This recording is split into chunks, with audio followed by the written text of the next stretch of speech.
Bom dia, boa tarde ou boa noite, conforme seja o horário que estejam me ouvindo. Dando sequência ao nosso estudo do livro Paulo Estevão, nós estamos aqui no capítulo que vai tratar, né, chamado A Morte de Estevão, e nós paramos na semana passada,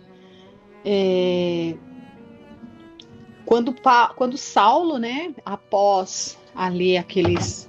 Porque o capítulo anterior foi um capítulo assim muito tenso, né, das perseguições e do trabalho árduo que Saulo empreendeu naqueles dias. Então, né, então a cada dia que se passava, assim, todos os dias que ele saía, vamos dizer assim, para a sua jornada de trabalho, para o seu trabalho do dia a dia, ele empreendia assim muita energia nessa perseguição, né?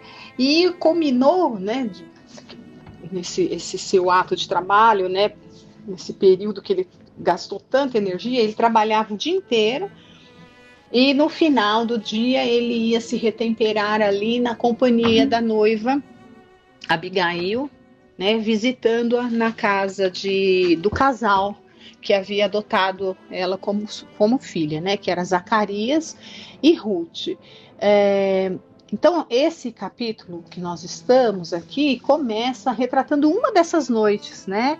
Logo após ali a prisão de Simão Pedro, de João e de Filipe, quando Gamaliel intervém e atua como se fosse um advogado deles ali e pede em favor de todos para que fossem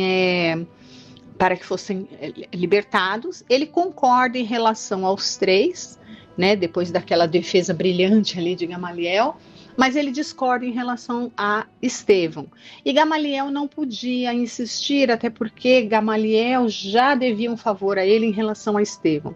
Estevão só já não estava morto pela intervenção anterior de Gamaliel, que não permitiu que lá no interrogatório, não permitiu não, ponderou e foi ouvido, porque ele exercia muita influência sobre a personalidade de Saulo, no interrogatório de Estevão, que foi o outro capítulo até o anterior, né, Saulo já queria mandar lapidar, e aí pela intervenção de Gamaliel, pedindo, olha, não se precipite, recolha ele ao cárcere e vamos investigar melhor. E aí, que foi nessas investigações melhores, aí ele atendeu ao pedido de Gamaliel, e aí que começou essas perseguições com essas investigações ali impiedosas, né? E agora estamos aqui no capítulo 8º, retratando, né, retratando como era assim, o final do dia, digamos, de Saulo, dos dias que ele empregava assim tanta energia, mas tanta energia na sua perseguição, e aí nos finais desses dias ele sentia essa necessidade de aliviar o seu coração, aliviar a sua alma ao lado ali daquela pessoa, daquela noiva tão amada, tão doce, aquela personalidade, aquela mulher super inteligente e ao mesmo tempo muito doce e meiga que era Abigail. E nós estamos aqui, né, nesse capítulo, nós ainda estamos nessa parte desses diálogos em que eles faziam seus passeios ali e conversavam, trocavam ideias, ele contava ali das suas peripécias do seu dia de trabalho, e ela com muita sabedoria, muita ponderação, ela fazia ali as suas pequenas intervenções, né? Com tanta sabedoria, porque as mulheres não tinham voz, né? Mas ela conseguia, sem querer afrontar, né? Porque às vezes, nos tempos atuais, a gente às vezes percebe que as mulheres, o feminino, talvez por ter sido tão oprimida ao longo da história, isso não é só as mulheres, isso é uma coisa que acho que talvez a psicologia aponte, né? Aquele que foi muito oprimido, quando tem uma oportunidade, vira um opressor, né? mas isso dentro de uma inferioridade espiritual e moral, né? Porque um espírito que já tem uma condição evoluída, que é o caso da Abigail, ela mesmo vivendo num período de opressão das mulheres, ela conseguia se colocar sem querer se igualar ou sobrepor. Olha que coisa genial se a gente for pensar e fazer até um comparativo com os dias de hoje, em que muitas vezes as mulheres, que sempre foram, e é verdade, muito oprimidas e tudo mais, talvez não saibam se colocar, né? Talvez não saibam se colocar muito bem para poder ter ali ter participação em algumas coisas, né? Então a forma equivocada, muitas vezes a gente percebe que é querendo ocupar o lugar do masculino e fazer o que o masculino faz, né? Inclusive, não estou dizendo que isso é uma regra, mas a gente observa isso, né? Inclusive fazendo até os desmandos que o masculino às vezes fez, né? A gente percebe como que tem um movimento ali e muitas mulheres envolvidas até pela forma de agir, mães, a forma como educam os filhos e tudo mais, parece que uma desmasculinização dos homens, né?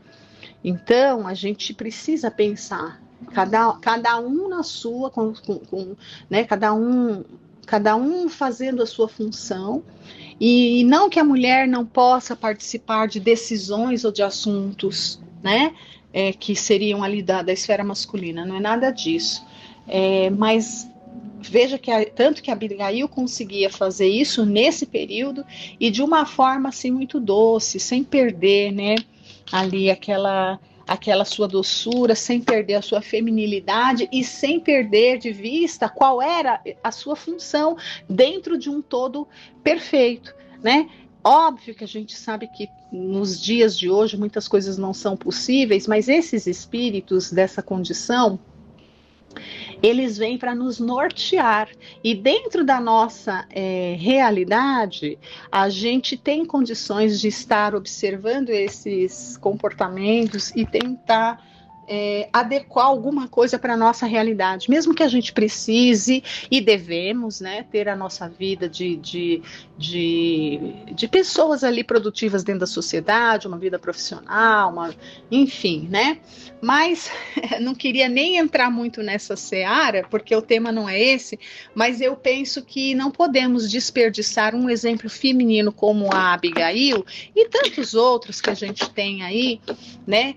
Para que a gente entenda assim, o nosso valor de mulheres, a nossa posição dentro da obra de Deus, que não é de submissão. Ela não se sentia submissa, né? A leitura nos mostra. Mas ela tinha plena consciência ali do papel dela. Né? Então, muitas vezes, talvez, isso não só mulheres, né? Isso a gente percebe isso na humanidade, que é isso que faz, que gera um certo vazio existencial. Joana de Ângeles nos ensina bastante, né?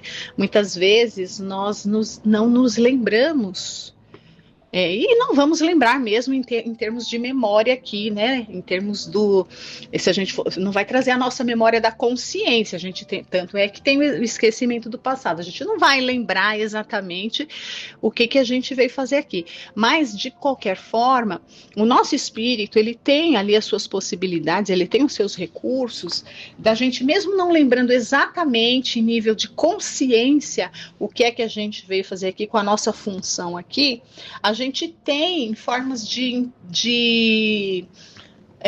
como que eu posso dizer? Tem a palavra, gente, em formas de alguns lampejos, intuição, a palavra é essa. Em formas de intuição, se a gente está assim afinado e procura estar atento, a gente vai ter em formas de intuição e tudo mais, qual foi a tarefa, qual é o nosso papel na encarnação.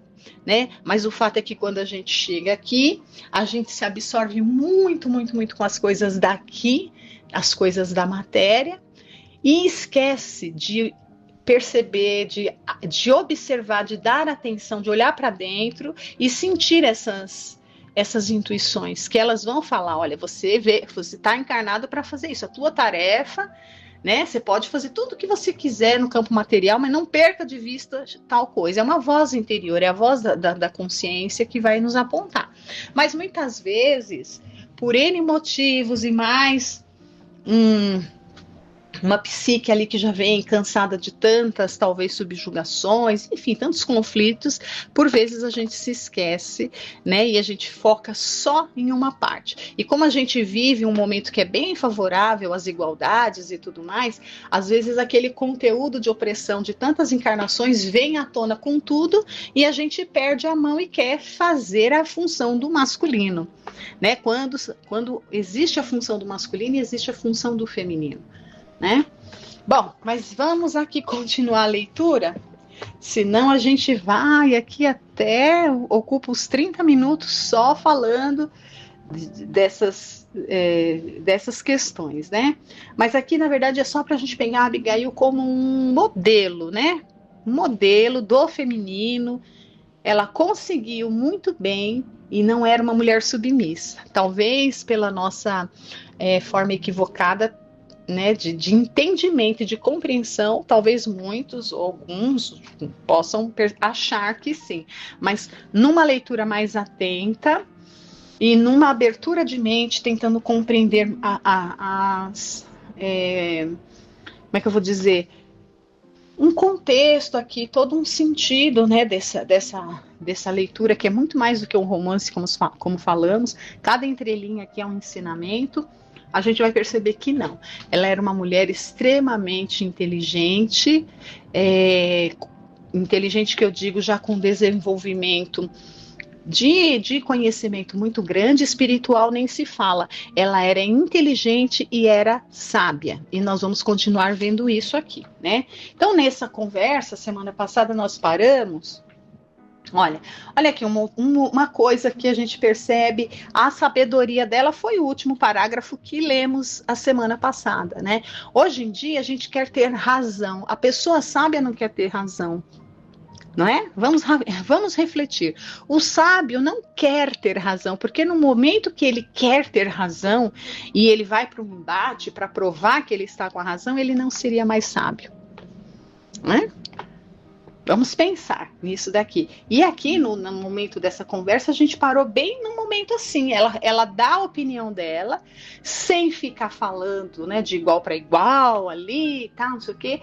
Ela era da natureza dela, ela falava baixinho, até a Emmanuel tem o cuidado de quando ela vai falar, Emmanuel escreve, ela murmurou. Então era assim, ela era doce, ela era delicada, e não é porque ela falava baixo que ela era submissa, ela não falava. Ela falava, mas falava baixinho, né? Olha só. E aí ela fala alguma coisa lá para ele, olha, não haveria um meio de me poupares a esse espetáculo, né? Que Saulo queria que ela assistisse ao apedrejamento de Estevão. E ela, que já foi muito marcada pela dor de ter visto o pai ser morto e o irmão quase morto ali na frente dela, ficou com aquela uma cena horrível de violência. Ela não queria passar por essa experiência mais uma vez. Mas ali, Saulo, né, veja, para a sociedade da época, aquilo era uma coisa tão normal, não era uma maldade que ele estava fazendo. Ele estava cumprindo com o seu dever, né? Segundo a sua visão e segundo o entendimento geral daquele povo, daquela época, daquela civilização daquela que éramos nós, né? Encarnados lá naquela época. Era tudo muito normal. E aí ele não gosta, né? E ele fica contrariado e responde, né? Você não está entendendo? E o último parágrafo que a gente leu, quando ela vê que ele ficou desagradado, olha só, nos dias de hoje, a gente acha o seguinte, e não importa se é homem ou se é mulher, quando a gente percebe que a gente desagrada o outro, a gente, o que muitas vezes quer fazer? Ah, mas eu tô certa, eu vou continuar, e vai que vai, né? E continua. A pessoa sábia não faz isso. Não é porque ela era mulher e era submissa, é porque ela era sábia. Ela não quis ficar aumentando a discussão. Esse é o ponto. Esse aqui é o ponto, olha. Então, quando ela, olha, e aqui a gente viu, quando ela percebe que ela ia gerar um impasse, uma briga, uma desarmonia, o espírito sabe o que é isso? Não, né? Então, olha só. Ela foi o que lemos no último parágrafo que eu retomo aqui. A jovem, compreendendo que desagradaria ao noivo se lhe demonstrasse divergência de opinião, acrescentou. Então, ela foi sábia, ela não foi submissa, gente. É isso que a gente tem que entender dessas entrelinhas. É isso que a gente precisa compreender, a condição espiritual dela. Não é que é essa daqui, qualquer espírito de qualquer mulher nessa condição, ou se fossem dois amigos, o próprio Gamaliel, vamos lá, tira Abigail, não é a noiva, é o próprio Gamaliel, quando dava opiniões divergentes ali de Saulo, o espírito que está numa condição melhor e consegue perceber que o outro ainda não alcança, ele não fica entrando em embate. Ele entende e ele deixa. É assim que os espíritos, os nossos protetores, os nossos mentores, que não violam o nosso livre-arbítrio, mas enxergam mais longe do que nós, eles fazem. Eles até tentam argumentar, mas eles não ficam debatendo para mudar a nossa opinião. Ninguém muda ninguém. As pessoas podem mudar por olharem o outro e elas desejarem. Elas querem, elas desejam se espelhar naquele para uma mudança. Isso é uma coisa. Agora, nenhuma mulher vai mudar o homem, nenhum homem vai mudar a mulher. Entende? Ninguém muda, nenhum professor vai mudar o aluno. Ele vai dar o exemplo, se for sábio. Se não for sábio, vai tentar mudar. Né? Ninguém impõe que o outro mude de religião porque a minha é melhor. O sábio não faz isso. Então é isso que está acontecendo aqui com a Abigail. Né? Ela é muito mais sábia do que ele. Ela não vai ficar brigando com ele. Porque ela sabe que é inútil. Ela sabe que ele precisa amadurecer por ele mesmo. Assim como Gamaliel também entendia isso. Né? Então isso aqui não é submissão. Por isso que é um livro que a gente tem que ler com calma e analisar tudo. A situação do Gamaliel falando com Saulo não é diferente da situação da Abigail falando com Saulo. E olha que era uma época que a mulher não tinha voz, praticamente não. E ela, ainda assim, ela conseguia se colocar. Então ela não era como talvez possam, né, alguns falar que ela era uma vítima, uma submissa, que Saulo era machista, como a gente escuta muito aqui, né? Falarem. Então vamos lá. Eu vou voltar, né? A jovem, compreendendo que desagradaria ao noivo se lhe demonstrasse divergência de opinião, acrescentou: vejo que tens muita razão. Olha que sábia. Isso daqui é sabedoria. Isso aqui não é submissão. Isso aqui se chama. Essa frase dela deve ser entendida como sabedoria. Não devo discutir os teus conceitos sábios e justos. Aliás, tenho mesmo a intenção de conquistar a amizade dos teus amigos do Sinédrio, pois não perco a esperança de sua proteção para o caso de Gesiel. Era o seu irmão que ela queria encontrar, né? Logo que se ofereça uma oportunidade para novas pesquisas na Acaia. Mas ouve, Saulo. Se permitires, irei quando a cerimônia estiver a findar. Está dito? Veja como ela se coloca. Né? Veja como ela se coloca. Ela não quer assistir a cena do apedrejamento. Ela não vai ficar discutindo, mas veja que, né? Ela não vai ficar discutindo e no final ela deu a última palavra. Ó, está dito? Ela não quer e não vai ver. Como nós vamos ver, já estou dando spoiler. Mas não precisou ficar brigando com ele, debatendo com ele, falando, Saulo, você tá me oprimindo.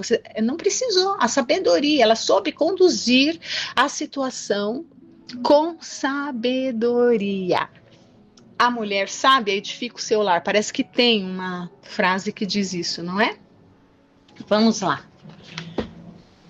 Notando a boa vontade conciliatória, olha, O moço tarcense, isso aqui agora continuando, né? Notando a boa vontade conciliatória, o moço tarcense abriu o semblante num belo sorriso de satisfação. Olha só, ela conseguiu o que ela queria e ele ainda ficou feliz. Que mulher sábia, gente, inteligente, sábia, sem brigar, sem querer, né? Ai, eu tenho o mesmo direito que você, eu sou igual a você. Não, nessa sociedade dessa época não é impossível isso daí. Ele tinha um papel dele, ela tinha um papel dela. E ela tinha consciência disso. Nós é que fomos mudando essas coisas, né, ao longo do tempo. E aí ela diz, aí ele responde para ela: sim, ficamos de acordo. Olha só, conseguiu. Espero, porém, que assistas a tudo com serenidade, segura de que eu só poderia tomar encargos justos e decisões estimáveis no cumprimento do dever. É lamentável que o prisioneiro se haja mostrado recalcitrante a ponto de me compelir a providências extremas. No entanto, podes crer que tudo fiz por evitar o derradeiro recurso. Essa é a leitura dele, né? É porque, na verdade, tudo fiz para evitar esse extremo recurso do apedrejamento. Por quê? Porque ele queria converter, ele queria fazer o que ela não está fazendo. Ele queria forçar o Estevão a abjurar, né, a esquecer de Jesus, a renegar Jesus e ser ali fiel. Não que ele não fosse, mas ele estava pedindo para que ele rompesse com Jesus e voltasse a ser. É a mesma coisa que ele fala: olha, você está enxergando, né? É a mesma coisa que você chegar para uma pessoa que enxerga e falar: olha, você tem que deixar de enxergar, passar a ser cego. Era mais ou menos isso que ele desejaria para Estevão. Impossível para quem conhece a luz da verdade, para quem abraça uma verdade religiosa, enfim, né? Você pedir para a pessoa mudar o seu pensamento, a sua forma de ver. Ainda mais quando esse pensamento ele estava muito mais próximo ali da verdade. Se Jesus é o caminho, a verdade e a vida, Estevão ali que tinha essa identidade tão íntima com Jesus, impossível para um espírito dessa condição simplesmente falar: não, né? Um espírito dessa condição não tem covardia, não tem medo da morte, não tem nada, já é um bem-aventurado. Impossível seria para o Estevão fazer o que Saulo queria que ele fizesse. Mas Saulo não compreende. Saulo acha assim: eu dei todas as chances, deu todas as chances dele fazer o que Saulo queria. Nunca cogitou a chance do amor que liberta, né? O amor, o que é o amor? O amor ama o outro do jeito que o outro é. Saulo não compreendia isso ainda, né? Então, por isso que ele fala que ele usou de todos os meios para que a morte de Estevão não acontecesse. Lógico, não aconteceria a morte de Estevão desde que Estevão fizesse tudo o que ele quisesse, né? Olha, empreguei todos os processos conciliatórios para dissuadi-lo de tão perigosas ilusões, mas sua conduta foi de tal modo irritante que toda transigência se tornou praticamente impossível.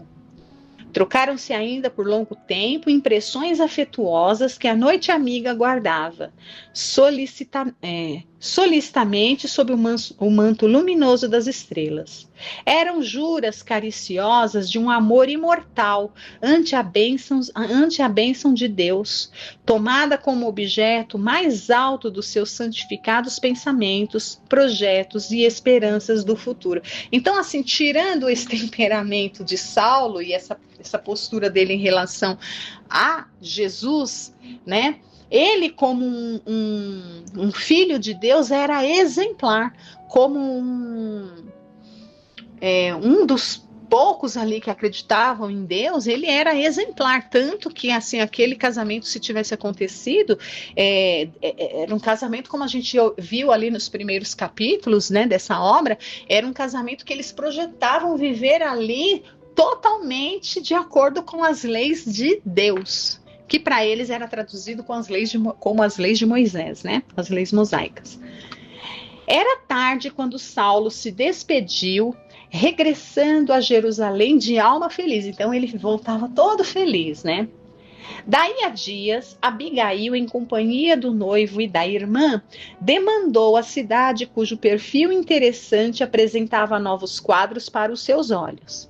A casa de Dalila é irmã de Saulo, né? Que veio buscá-la para levá-la ali para a cidade, para Tarso, né? Que é a cidade da família de Saulo.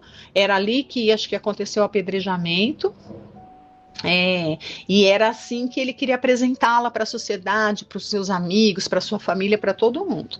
Então, olha, a casa de Dalila, que é a irmã de Saulo, na mesma noite de sua chegada, encheu-se de amigos que iam levar à escolhida de Saulo a homenagem da sua admiração.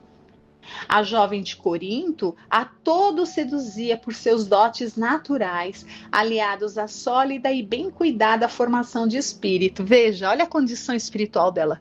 Todo mundo gostava dela, né? Sua palavra, cheia de ternura, parecia distanciar-se profundamente das futilidades que caracterizavam a mocidade da época. Sabia aplicar os mais delicados. Olha, gente, vamos ler isso aqui com calma e ver se essa mulher era uma mulher submissa e dominada. Olha, sabia aplicar os mais delicados conceitos no trato de todos os assuntos a que era convocada. Muito inteligente, muito culta e muito doce. Um espírito realmente de uma condição acima da média ali. Tirando formosas ilações da lei e dos escritos sagrados, para definir, para definir a posição da mulher em face dos mais íntimos deveres da vida familiar. Veja como que foi, eu vou ler novamente, né? Sabia aplicar os mais delicados conceitos no trato de todos os assuntos a que era convocada. Ela conversava de tudo, qualquer assunto ela sabia falar. Ela não era uma pessoa inculta, ignorante, né? Tirando formosas ilações, conclusões, né, da lei e dos escritos sagrados para definir a posição da mulher em face dos mais íntimos deveres na vida familiar. Bom, muito da família se perdeu quando a gente foi perdendo esses conceitos aqui. O doutor de Tarso sentia-se orgulhoso ao notar a admiração geral em torno da sua personalidade vibrante e carinhosa. Abigail, ou seja, todo mundo ficava encantado com ela sem ela roubar o lugar do marido. Ela não estava disputando com ele, ela estava no lugar dela, que não é inferior ao do marido. O marido não conseguia fazer isso daqui, o marido não, o noivo no caso, né? Cada um na sua, olha a grandeza dessa mulher. Aqui, olha. E ele estava lá super orgulhoso e feliz da mulher dele, né? Ela falava de todos os assuntos, culta, inteligente. Olha, até perdi. O doutor de Tarso sentia-se orgulhoso ao notar a admiração geral em torno de sua personalidade vibrante e carinhosa. Abigail, sintetizando o seu maior ideal, enchia-lhe o coração de maravilhosas promessas.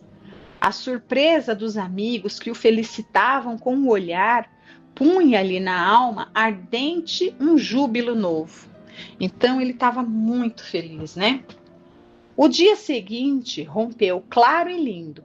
Ao sol rútilo de Jerusalém, Saulo despediu-se da noiva amada por atender ainda cedo aos trabalhos do Sinédrio. Então, aqui ele se despede dela, né? Porque ele vai trabalhar, ele vai para o Sinédrio, olha. Então, até logo no templo, disse carinhosamente. No templo? Perguntou Dalila, a irmã, admirada, abraçando-se a Abigail. Sim, explicou o solícito. Abigail irá assistir à parte final da punição de Estevão. Mas como? Interrogou ainda a jovem senhora. Mulheres na cerimônia? E ele vai dizer, olha, a lapidação se dará nas proximidades do altar dos holocaustos, e não nos átrios sagrados, esclareceu. A meu ver, não haverá impedimento de representações femininas, e ainda que isso constitua a resolução de última hora, então ele mudou os planos, né, do que ele tinha combinado com ela, a critério dos sacerdotes, a medida não poderá atingir decisão pessoal da minha parte, e eu desejo que Abigail participe do meu primeiro triunfo na defesa dos nossos princípios soberanos. Ambas sorriram venturosas, observando-lhe as disposições excelentes. Então aqui teve uma pequena mudança, né, de planos, que elas não ficariam na cerimônia inteira, mas ficariam na parte final. Então, quem mudou os planos, pelo que vimos aqui, foram os sacerdotes, né? Então elas, acabaram concordando, né, aqui, e assim seria. E aqui já deu o nosso horário, e ele vai falar, olha, ele vai falar para ela. Vamos ler aqui, ó. Em último recurso, Saulo, a Abigail vai dizer para ele, olha, em último recurso, Saulo, disse Abigail num gesto de tranquilidade e ternura, não deixes de oferecer ao condenado uma derradeira oportunidade para salvar-se da morte. Após 2 meses de cárcere, é possível que tenha refundido sentimentos mais profundos. Pergunta-lhe mais uma vez se insiste em insultar a lei. Insultar a lei porque é o que ele leva, né? Saulo leva que ele é um insultador da lei, né? Então ela não está lá para ver e tudo mais. Essa é a leitura que Saulo leva, né? Quando ele vai narrar ali os feitos do seu dia de trabalho, ele descreve da forma dele, é do ponto de vista dele. Então ele descreve Estevão como insolente, como teimoso, como rebelde, como um contraditor inveterado ali da lei, e ela era uma judia, né? Ela nunca nem ouviu falar de Jesus, a Abigail, né? Então, a gente vai parar por aqui, né? E continuaremos a semana que vem. Espero que estejam gostando aí da leitura, das reflexões. Vamos pensar um pouco, né, na Abigail como modelo feminino. E que estejam todos com Deus, fiquem com Deus. A semana que vem estaremos de volta. Até mais, boa semana a todos.